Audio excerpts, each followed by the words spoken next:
Ahli digital forensik Heri Prianto dalam sidang pembunuhan Yosua menjelaskan siapa saja yang terekam dalam kamera pemantau rumah Verdi Sambo di Jalan Saguling, Jakarta Selatan. Dalam rekaman terlihat Brigadir Yosua, Putri Chandrawati dan juga Susi. Rekaman CCTV ini sebelumnya sempat viral di media sosial.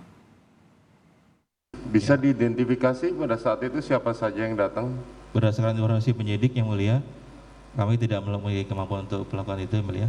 Tapi inilah Ibu PC, di belakang Kuat Ma'ruf, dan di belakang Ibu Susi, yang belakang kami kurang paham. Ya.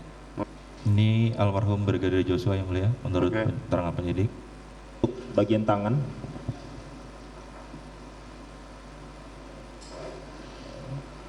Apa bisa diidentifikasi apa yang dibawa itu? Senjata laras panjang. Senjata ya. Laras panjang. Ini Pak. Stayer.